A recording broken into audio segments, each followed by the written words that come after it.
Vous êtes allergique ou sensible aux effets de la végétation en été et vous souhaitez connaître les risques de pollinisation chaque semaine afin d'anticiper vos traitements? Chaque semaine, cartes et analyses par type de végétation vous seront proposées pour rester au courant de tout. Alors, rendez-vous bientôt sur prévivouest.fr pour la météo des allergies avec les conseils et analyses d'un allergologue professionnel.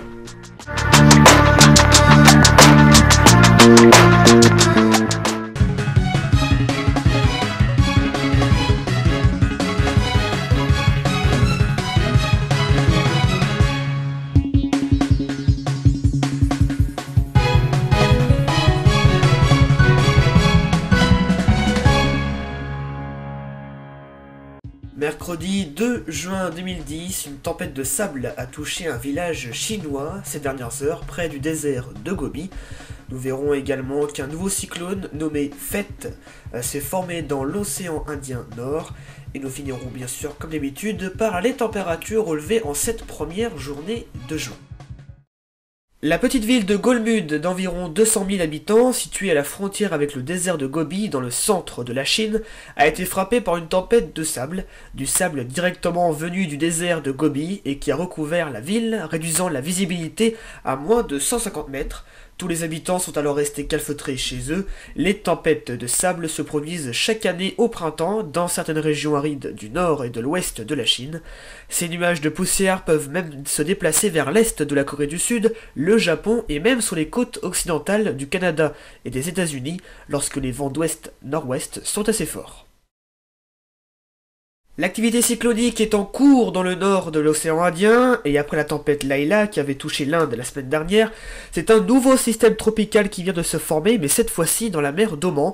Alors selon le service météorologique indien, le IMD, le cyclone Phet se déplace en direction du nord-ouest en mer d'Oman. Le système était centré à 5h30 à 17,50 nord latitude et long, 61,50 est à environ 1200 km à l'ouest-sud-ouest de Mumbai et 1000 km au sud-ouest de Karachi au Pakistan. Le cyclone est classé actuellement en catégorie 2 sur 5 sur l'échelle de Saffir-Simpson et il pourrait encore se renforcer dans les prochaines heures. Compte tenu des conditions cycloniques, les pêcheurs le long de la côte du Maharashtra et Goa ont été informés par les météorologues de ne pas s'aventurer dans la mer d'Oman, très agitée pour les prochaines 24 heures. On finit comme d'habitude par jeter un coup d'œil sur les températures relevées la veille, c'est-à-dire cette première journée du mois de juin.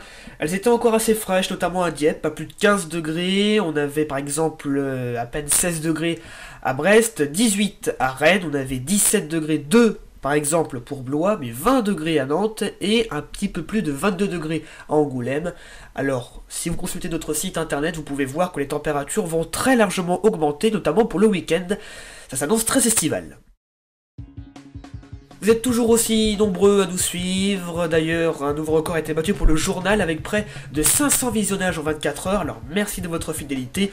On se retrouve pour un nouveau journal, bien sûr, ce samedi 5 juin 2010. Je vous souhaite à tous une excellente semaine.